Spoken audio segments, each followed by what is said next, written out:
Hello, and welcome to a brand new episode, the brand new episode, I guess, of this podcast. Unless a better name comes along, welcome to TDNY. This day, not year.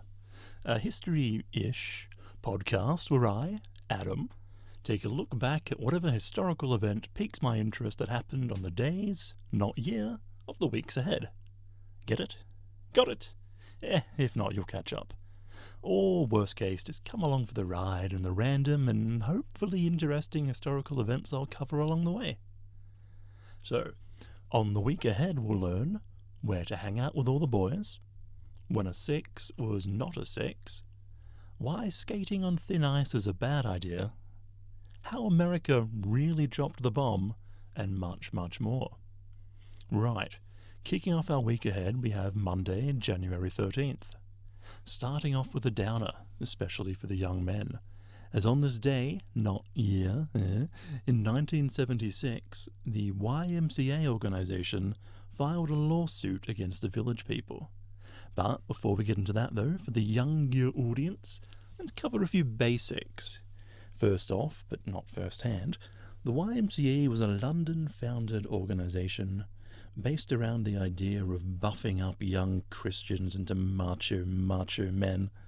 This organization spread around the world, made it to America in the 1850s, some rather questionable ideas around acceptable swimwear later, and the YMCA was now, in the 1970s, firmly entrenched in society. It also had a bit of a reputation as a place to hang out with all the boys, if you know what I mean. Meanwhile, the Village People were a disco band put together by French record producer Jacques Morali. The Village People were a themed band, with each band member dressed as a different macho persona popular in the gay culture. So, construction worker, police officer, cowboy, just to name a few. Morali, gay himself, was fascinated by the idea of the YMCA and what it had become in society by then. A place to hang out with all the boys. So, he wrote a song about the organisation for the Village People. That covers the basics. Now, back to January 13, 1976. Some among you are probably guessing at the objections the Young Men's Christian Association, YMCA, had against this song, especially coming from a band like the Village People and a person like Morali. And you'd be wrong. The YMCA was seemingly only worried about copyright infringement, with the song making rather liberal use of their acronym and brand association. They actually rather liked the promotional messages behind the song, but just wanted to protect their brand identity. The lawsuit was eventually dropped by the YMCA, but with an out-of-court settlement between the groups, so we don't really know what happened between them. That said, even with all the free advertising such songs bring, the Village People haven't been the only singers targeted for copyright reasons. In 1997, Mattel, the company behind Barbara Millicent Roberts, better known as the Barbie doll to you and me, sued MCA Records, who had published the song Barbie Girl by Danish band Aqua. Mattel lost due to use of parody, and when MCA Records attempted to countersue, they were rejected, with the judge ruling that the parties are advised to chill. A most excellent ruling. So, my song suggestion, which, a quick aside, if I can be bothered at the end of each day's fact, I'll pair that particular story with a song. Sort of like a sommelier, but instead of a fine wine, I'm pairing history with music. Now, it's probably too obvious to go with the original Village People's version, and while searching around I have found a Minions YMCA and a Christmas cover YMCA, but rather than subjecting you to that as well, instead for today I'll recommend YMCA by ska punk band The Skunks. Moving along to Tuesday, January 14th. On this day, not year, we have a sporting first. Now, according to the UN, there are 195 countries in the world, and according to the ICC, 108 of them play cricket. But before we get to the big sporting first, let me tell you about the man who achieved it, Joe Darling. Born 21st of November 1870 in Glen Osmond, South Australia, all Joe wanted to do his whole life was play sport. But his father had other ideas and sent him off to an agricultural school before putting him in charge of a wheat farm. Now, while he was fitter than ever cutting wheat, all Joe wanted to do was to be cutting balls downfield. Although he made selection for the South Australian team at 19 years old, his father didn't allow him time off to play. Finally, at age 23, he slipped out of his father's grasp and, while running a sports store of his own, was selected to play for South Australia, and shortly after for the Australian team. Now, let's turn to the local Adelaide newspaper, The Advertiser, from the 15th of January 1898, on page 6 under the headline, A Fine Score. We're informed that Australia has won the coin toss against England and elected to bat. Now, and I quote, McLeod and Darling were the first to bat, and the latter is batting still, the article informs us. Twice did Darling hit balls from Briggs over the chains near the gates, and it was curious to see the hole which was made in the crowds as they fell. This, in modern cricket, would be 6 runs, hitting the ball over the boundary on the full, but in the late 1800s it only counted as 5 runs. No, for the full 6 you had to not only hit the ball over the boundary, but quite literally out of the park, a feat that hadn't been done in the 21 years international cricket had been played. Well, the 21 years prior to January 14, 1898. So it was Darling batting, with Australia at 1 for 99, and let's turn back to the Advertiser for what happened next. When, with a mighty stroke, he sent the leather soaring into the Imperium, high over the heads of all near the gate, and almost as high as a small boy perched on top of the towering tree outside. The cheering was louder than ever, and it was difficult to say at which they were more pleased, the hitting of the sixer or the completion of the century. Joe had hit the first 6 in Test cricket, and the Australian team went on to not only win that Test, but also 4 of the 5 played against England in that season, with Joe himself going on to captain the Australian team after his performance in this game. Now, an obvious choice for any Australian, but I think the best song to pair this story to has to be the Channel 9 cricket theme, also known as New Horizons, written by Brian Bennett. Now, that brings us to Wednesday, January 15th. Over the centuries between the 1400s to the early 1800s, Europe went through a period known as the Little Ice Age. Rivers, lakes, even the sea would freeze over, and it wasn't long before these frozen environments were used for festivals. There were at least 5 times when the River Thames of London froze, so solid that festivals known as frost fairs could take place on the ice. It was solid enough to take the weight of shops, places selling food and drink, a fully functioning pub, and supposedly even elephants skating around as part of a circus act. This lasted up until around the 1810s. Unfortunately, our story takes place in 1867, after the Little Ice Age and frost fairs, but within a time when the memory of such things and such thick ice was still fresh for many people.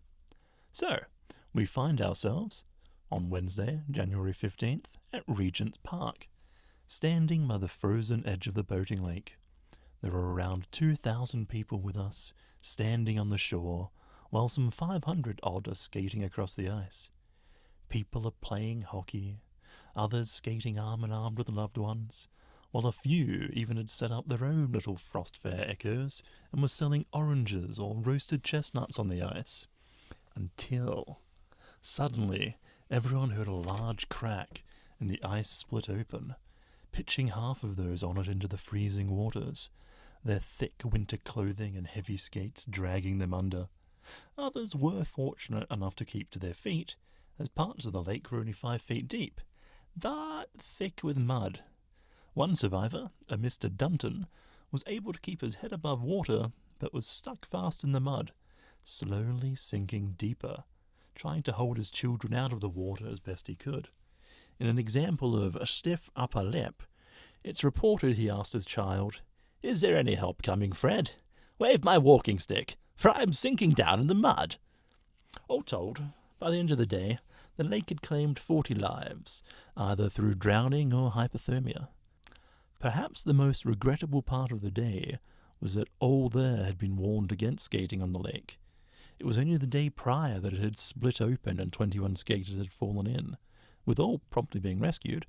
Although the split had been covered by snow overnight, they were all quite literally skating on thin ice the next day.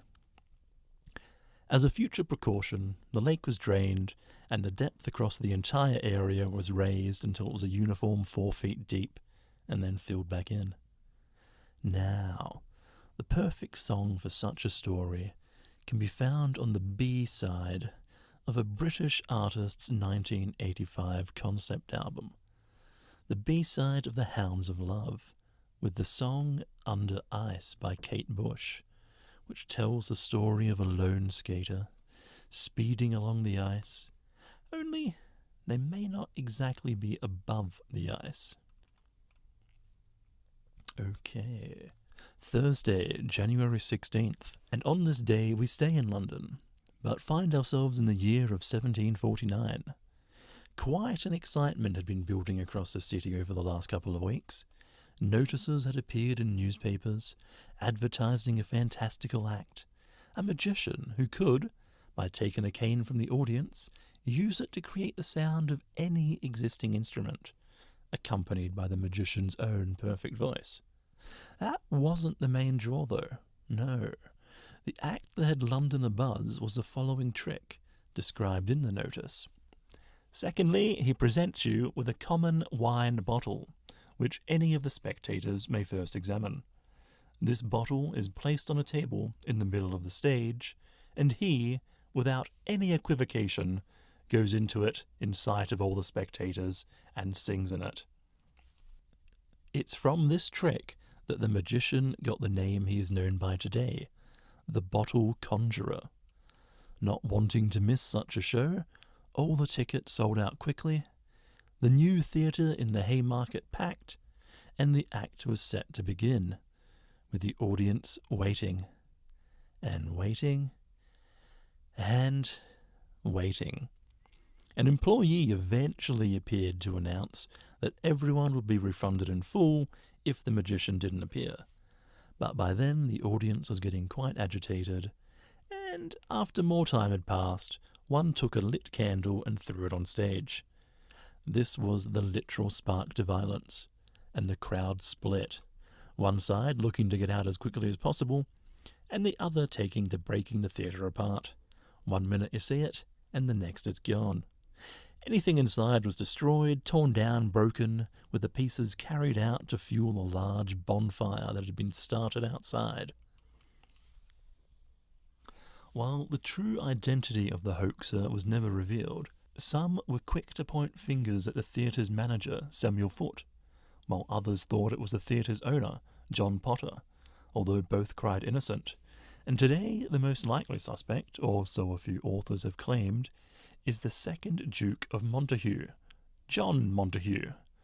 The story goes that the Duke, and others from his social circle, made a bet about the gullibility of the London population, and that even with the most impossible acts advertised, they could still find enough people willing to part with their money to see such a thing. Now, while we may not know who exactly was behind the hoax, who the true bottle conjurer may be, I happen to know a good song to go along with such a scam.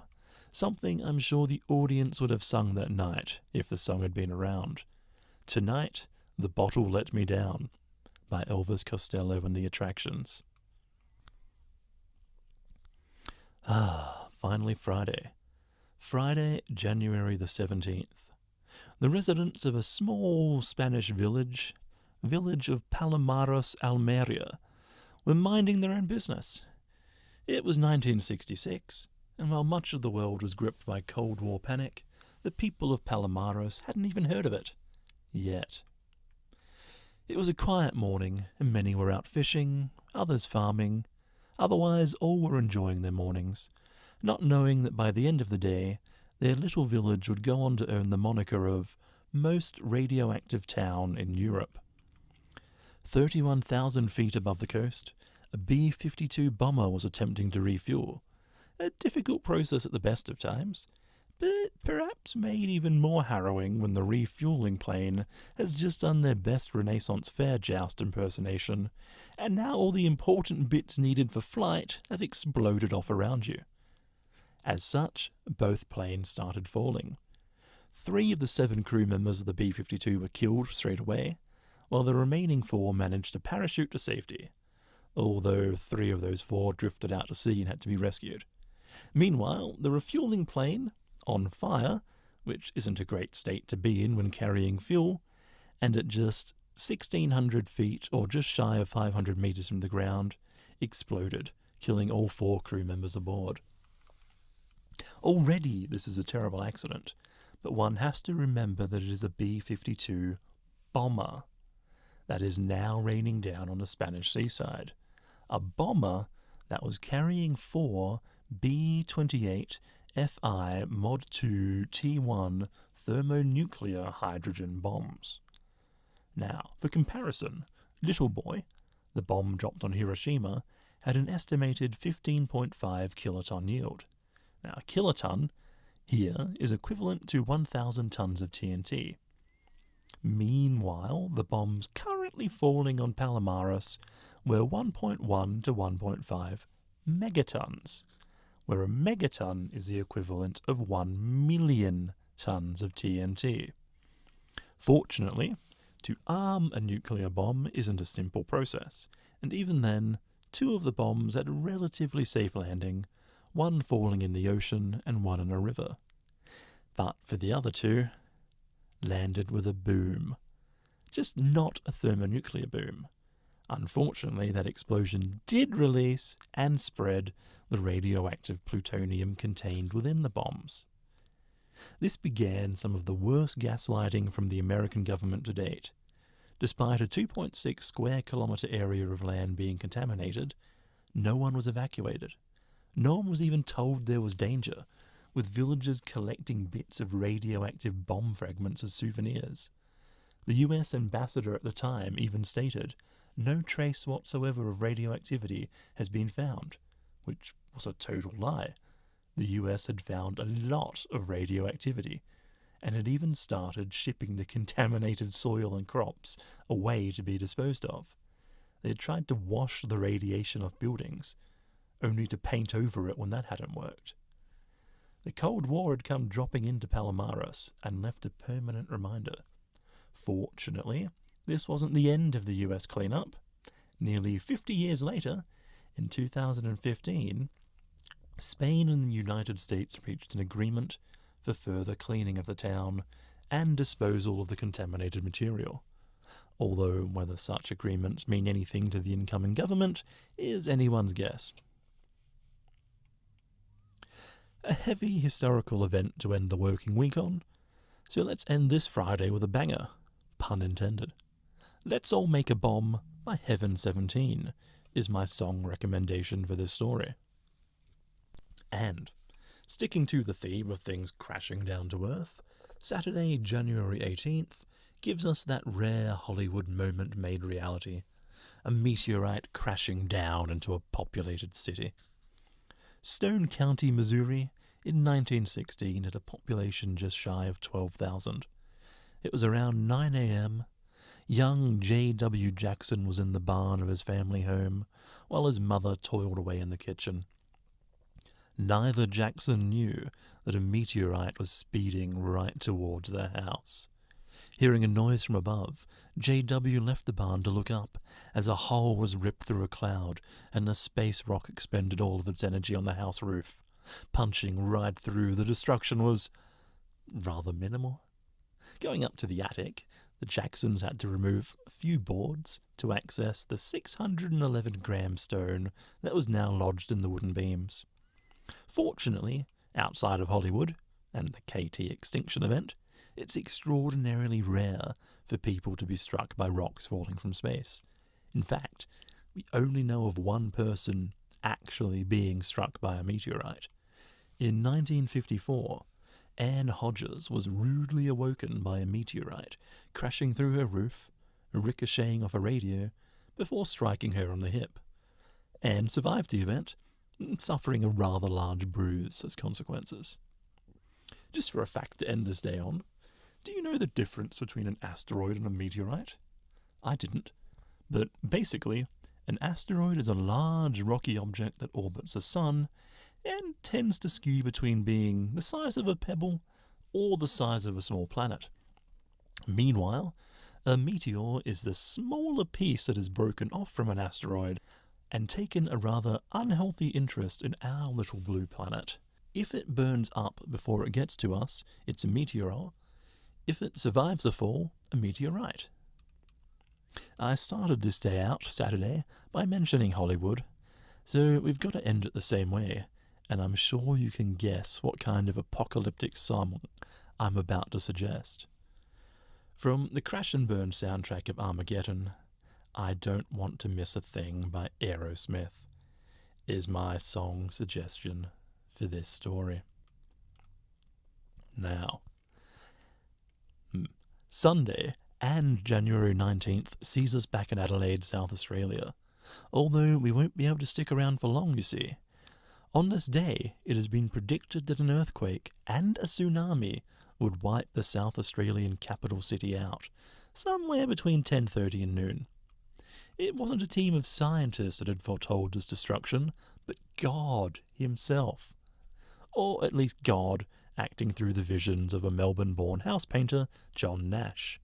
It seems John had taken some offence to the more forward-thinking ideas happening in Adelaide. Social reforms, Aboriginal right movements, attempts to decriminalise homosexuality, among other more modern movements. So, God, in his Old Testament vestments, whispered to John that he wasn't happy about all these reforms either. How did the people of Adelaide react? Well, for the most part, like it was all one big joke. On the day of the prophesied destruction, people showed up to work in swimwear, goggles, bathers and flippers. Many held parties a day before, and a lot even gathered on the beach in one big party. Businesses sold survival kits, consisting of balloons for floating on, party whistles and poppers to attract the attention of other survivors, a card to write down your last message, and a party hat. Just because. Supposedly, many people took the whole event as an excuse to have the day off work. I mean, why risk ruining a perfectly good doomsday by going into the office? Now, while most treated it like a joke, some hedged their bets and took to the higher ground of the Adelaide Hills, or got out of town entirely, flooding nearby caravan parks with family, pets and possessions. So, what happened? Was Adelaide wiped from the face of the earth for their heretical ways? Nope. By all accounts, it was a plain summer day, and the weather was fine and mild. John, who had sold his house and moved back to Melbourne with his family, was approached for a comment the evening the prediction had failed. He said, "One saw the vision at noon, but that does not mean the earthquake was going to happen at that time." And when asked if he would ever move back to Adelaide, he replied, "There won't be any Adelaide to go back to." Today, Adelaide has a population of 1.37 million, and since 1976 has suffered no great earthquake or tsunami. So, to celebrate those who embrace the end of days with open arms and a party whistle, I can only end this day, and this episode, by recommending the classic REM hit, "It's the End of the World as We Know It, and I Feel Fine." Now, disclaimer. Now, it should be mentioned, I am by no means a historian, and no expert in any of the stories presented today. So if you spot any glaring errors, feel free to email me at thisdaynotyear@gmail.com. It's also worth noting that for many stories, these dates aren't exactly always exact. A source for one may claim the 15th, while another the 16th, And from a technical point, once international datelines are thrown into the mix, both sources could be 100% accurate, depending where you are in the world. Anyway, go into your week ahead a wiser and more informed person, and you'll hear from me again next week with a septet of new facts. Oh, damn. The Weekly Septet. That would have been a better name. Until next time.